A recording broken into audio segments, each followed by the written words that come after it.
Am I the a-hole for telling my ex that she needs to figure it out when it comes to hosting people for her grandmother's funeral even though I am living in her grandmother's house? This is a throwaway account. I have a 2-year-old son who will be 3 soon, and he is truly the best thing that has ever happened to me. Almost a year ago, I filed for divorce from my ex. We now share 50-50 custody. As part of our court order, I pay $900 per month in child support, plus 100% of all healthcare and education-related expenses for our son.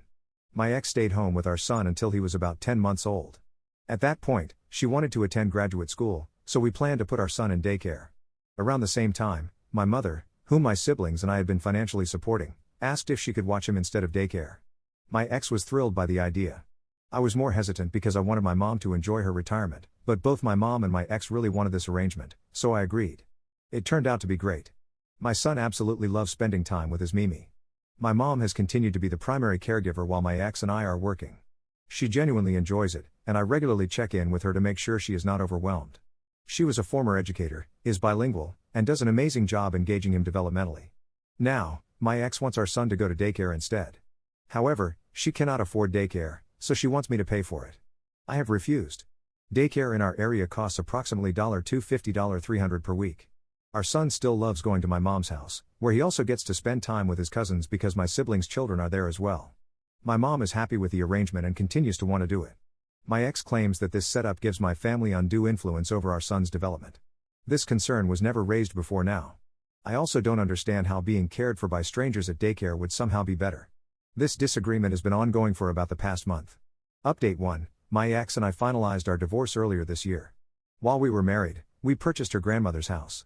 The house was built in the 1910s and had been in her family ever since.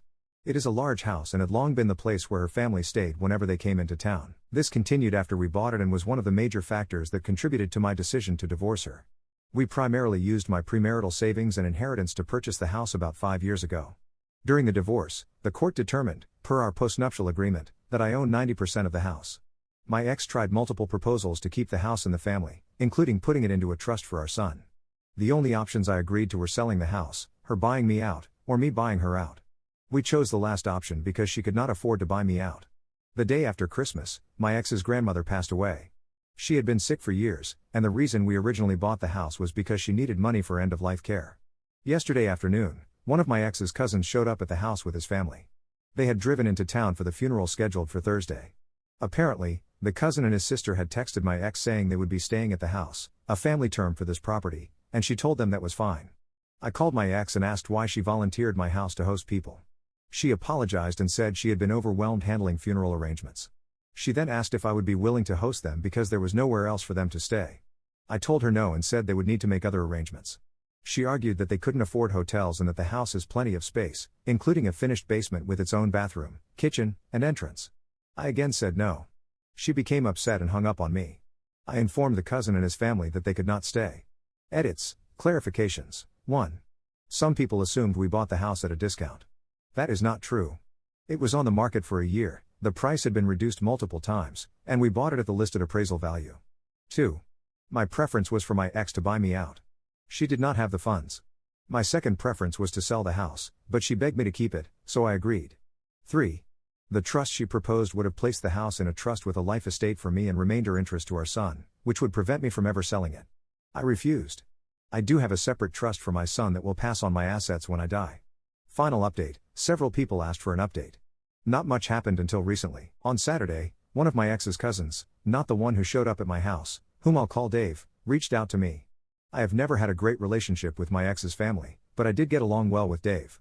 He told me that my ex and other family members had been speaking negatively about me in a family group chat. He wanted to hear my side. I explained the situation much as I did in my original post. From that conversation, I learned 2 things my ex had told her family. 1. That she still co-owned the house with me. 2.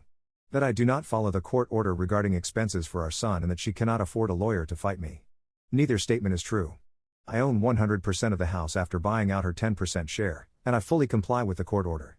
I pay 100% of medical and childcare/education expenses and more than the required child support. Dave later shared our conversation in the family group chat. On Monday, I received a long, angry text from my ex demanding to talk. We spoke yesterday. She said she was overwhelmed and still willing to do whatever it takes to make our relationship work. If I wouldn't reconcile, She said I should at least let her pay me over time for the house, put it into a trust for our son, and stop badmouthing her to her family. I told her there is no scenario in which I would get back together with her, especially since she has been lying about me to her family.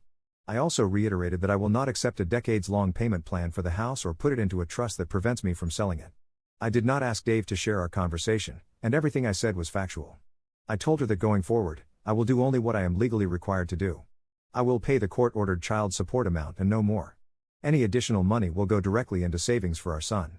If she wants to buy the house, she can do so at fair market value. Otherwise, I will sell it when and if I believe it is best for me and our son, regardless of what she or her family want. If her family continues to cause problems, I will likely sell it sooner rather than later. She left angry, but that is where things stand.